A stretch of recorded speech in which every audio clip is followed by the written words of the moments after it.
Hey man, you're being too loud. We're going to discuss who was the loudest of the week. So, do you have any guesses of who was the loudest of the week this week? It's not Nicki Minaj, and it's not Chris Jericho, and it's not R. Kelly this week. Then who could it be? Too loud. Who could it be? It might be you now. Yeah. Antonio Brown, of course, is The loudest of the week. The loudest of the week. So just to Don't even call him Antonio Brown for the segment. Call him Antonio Clown. I mean, we'll see, because by the end, if you're not aware of it, the situation. So last year, Antonio Brown was a Pittsburgh Steeler. He was caught, posting coaches' meetings on Facebook, got into heated arguments with Big Ben Roethlisberger. And Juju Smith. The receiver who's vouched for him. Pretty much the whole team. He pretty much quit on the Steelers in their last game as they were needing that win to go into the playoffs. So all that led to him being traded to Oakland. It's safe to say he went like full heel. He went full wrestler heel. He did, which is a good segue. We'll get to that, because then he got traded to Oakland for a third and fifth. He was supposed to be the hero. He was supposed to be ready to go in Oakland, be the man, and then he froze his feet in a hyperbolic time chamber, I believe. Yeah, that's what happened. And then you're saying this all spot on. This is great. And then he was complaining about a helmet issue, which was affecting all of the league, but it was a lot louder for him. He wanted his peanut helmet. They said wear a bigger helmet. He says it looks like a fridge. Continue.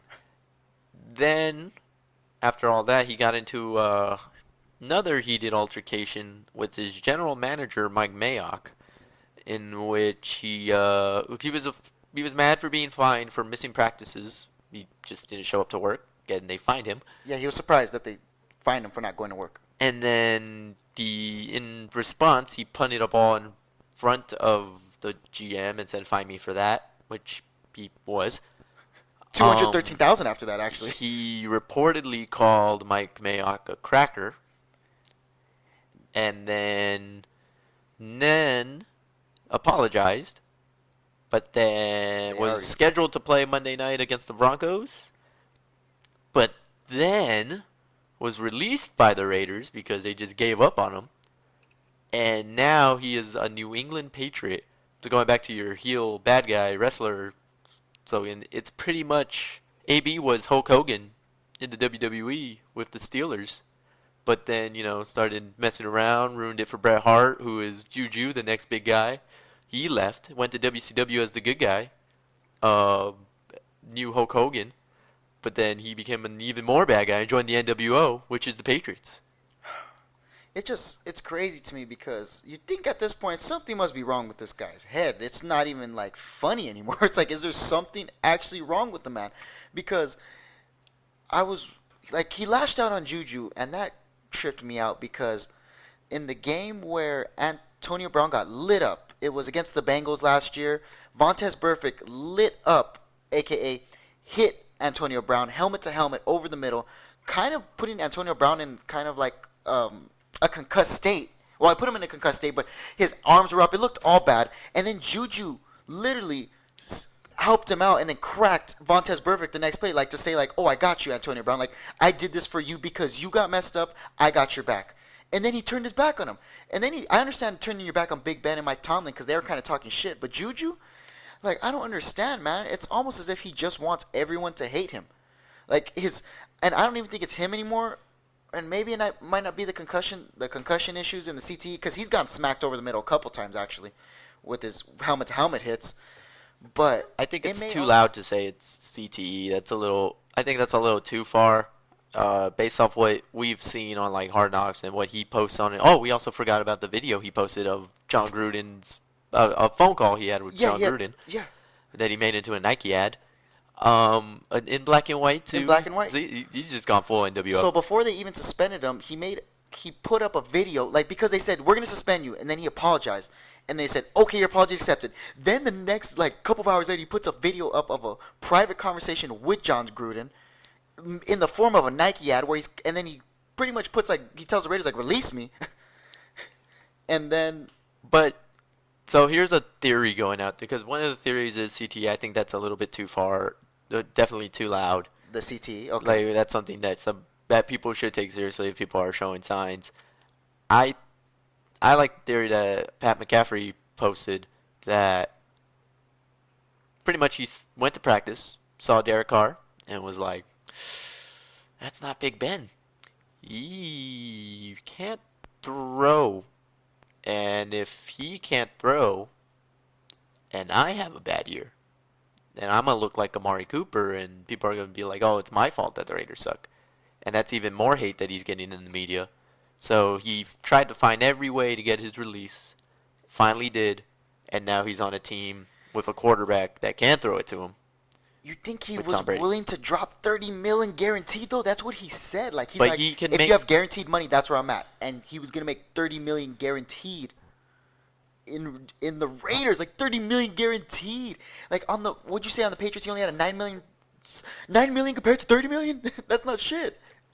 No, well, he's getting $9 million signing bonus, and then you can make up to $15 million by the end of the year. So that's $24 million. So he's technically, if he plays the full year and everything goes well, and if the Patriots do what we're expecting them to do, And their with- bonuses, yes. You get Antonio playoff Brown. bonuses, you get win bonuses, you get Super Bowl bonus, which all could accumulate to pretty much 500K by the end of it. I saw a tweet from, I believe it was Scott Stanford from Red Zone.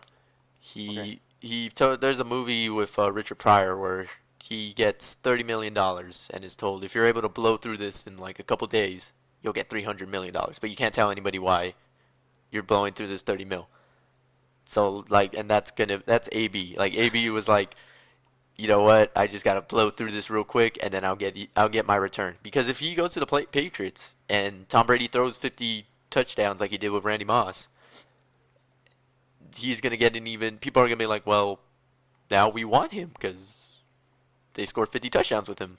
The only reason why your theory makes sense is for two reasons. One, that the Patriots did do what they did with Randy Moss, exactly how they're doing it with Antonio Brown. They got a troubled Randy Moss from the Raiders, literally the same thing. Then they put him on their team, made him look as good as he is because he's a monster, Randy Moss and Antonio Brown. And two, I think your theory works because Bill Belichick has always loved Antonio Brown. He's always wanted Antonio Brown. He's always talked about it in the locker rooms. That's like the reports they always say.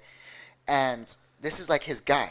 So who knows what he's been telling Antonio Brown or what they've kind of colluded, because it almost seems like it's too scripted that he got released and then signed by the Patriots immediately after. This is what Bill Belichick's always wanted. And remember, he didn't want to be. I mean, he was saying, "I want to be a Raider," but he was traded to the Raiders. I think this is gonna be the boom period, pun intended,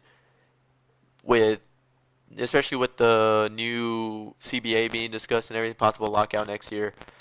NFL players want to be treated like NBA players. They want to have that control that like players like LeBron and Anthony Davis and all that have. I think this is going to be, with the Le'Veon Bell situation last year too, this is going to be something where like players are going to be like, hey, we actually have power. We can make moves, win for ourselves, and kind of do things.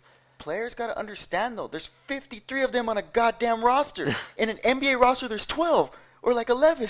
Like, dude, like, of course there's more money to dish out of the NBA. There's 12 fucking people. But 53 people on a roster, everyone's got to get their money. So if you're complaining about your money, then that guy's not getting his money. That's why, like, all these contracts, these NFL contracts, they're great for Le'Veon Bell and Zeke and everyone, but then they mess up the people who are, like, the like the regular defensive backs, the linebackers, the guys who want their money too. So it's just a double-edged sword, and we're just going to see what's going to happen at the end of it. Antonio Brown and Le'Veon Bell and Zeke, these guys are all trying to start a movement. So, I mean, we'll see how it goes, Sal. They're being really, really loud, though. And Antonio Brown is definitely what we call, Sal, the loudest of the week. But what do you guys think? Let us know. Add us at Too Loud, Sal, and Ryan. Did you get our names? Again, thank you for joining us here on Too Loud. I'm Sal Harold. And I am Ryan Basulto. Don't forget to stay loud, people.